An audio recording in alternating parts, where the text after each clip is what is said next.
আচ্ছা, সবার মা, সব মেয়ের মা কি চায়? তার মেয়ে ভালো থাক। মেয়ে ভালো রাখার জন্য তারা যা যা করতে হয় সব করে। কোনো মা বেশি করে ফেলে, কোনো মা কম করে। যারা কম করে তাদের মেয়ের সংসার হয়, আর যারা বেশি করে ফেলে তাদের মেয়ের সংসার হয় না। ওখান থেকে বাড়ি চলে যাওয়ার পরে কারণ এই যে 50,000 টাকা মেয়েকে বলছে তুই জামাইয়ের কাছ থেকে পয়সা করে নিয়ে রাখবি, তুই যদি গুছিয়ে না রাখতে পারিস তুই আমার কাছে দিবি, আমি গুছিয়ে রাখবো। তার মানে মেয়েকে স্বাবলম্বী করে তুলতে হবে। টাকা পয়সা জামাইয়ের কাছ থেকে নিয়ে গুছিয়ে মেয়েকে বড়লোক করে তুলতে হবে। মানে এটা হচ্ছে মায়েদের একটা ট্যালেন্ট। যে কোনো মূল্যে, জামাই গরিব কিন্তু জামাইকে চিপড়ে চুপড়ে টাকা পয়সা নিয়ে টিয়ে মেয়েকে দিয়ে একটা একটা বড় ব্যাপার। জামাইয়ের বাড়িঘর নেই, একটা বাড়িঘর রেডি করতে হবে, একটা পাকা বাড়ি টাড়ি। এর ভিতরে আরেকটা বিষয় আছে, এটা কিন্তু তাদের ভালো চাওয়া। এটা ভালো চাওয়া কি খারাপ চাওয়া জানি না, ওদের মনের ভিতরে কি আছে জানি না, কিন্তু আমি কোনো নেশা যেতে কোনো কিছু করি না, একটা ভিডিও পর্যন্ত খাই না, যা কিছু করি ওদের জন্য, যতটুকু করি ওদের সব। আমি এখান থেকে যাই তো ওই একটা, ওই যখন যাই একটা করে শাড়ি কিনে নিয়ে যাই, তা মাসে একবার গেলেও একটা নিয়ে যায়, দুবার গেলেও দুটো নিয়ে যায়। ওই শাড়ি নিয়ে গেলে একটা শাড়ি একবার পরবে, তারপরে আবার সেই শাড়ি পরবে না, সে পুড়িয়ে দেবে। ভালো তো। আমি বলছি শাড়ি পুরাবে কেন? যে বাসনপত্র রেখে দিলে তো হয়। আমরা একটা শাড়ি শাড়ি বারবার পরি পরি পরি পরি, তারপর একটু নষ্ট হয়ে যায়, কাউকে হয়তো দিয়ে দিই, নালে আবার যে বাসনপত্র রেখে ফেলি।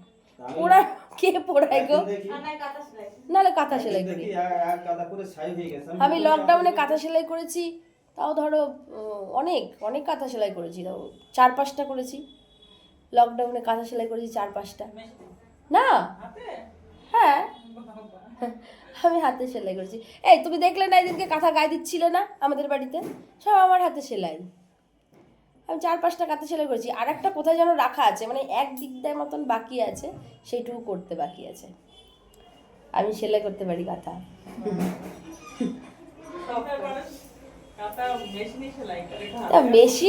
মেশিন আমার নেই, তবে আমার হাত। যাই হোক, আপনাকে সবটা খুলে বললাম।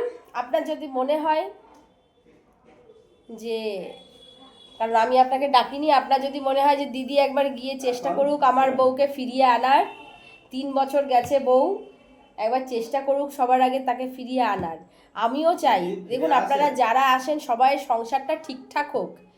আমিও চাইবো এরকম মায়েরা একটু মেয়েকে একটু কম সংসারে নাক না গলি একটু তেজ দিয়ে, যে তুই যা সংসারে যা, যা এরকম যদি একটা কথা যদি বলতো না, ওই মেয়ে ভালো মেয়ে থাকতো। সংসারে যা, তুই আমার বাড়িতে পড়ে আছিস, তোর ভাইকে বিয়ে দেবো।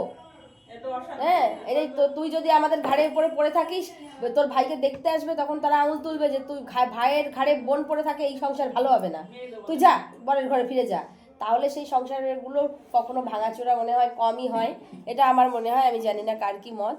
তো যাই হোক, শাশুড়ি অবশ্যই জামাইয়ের মেয়ের সবারই ভালো চায়।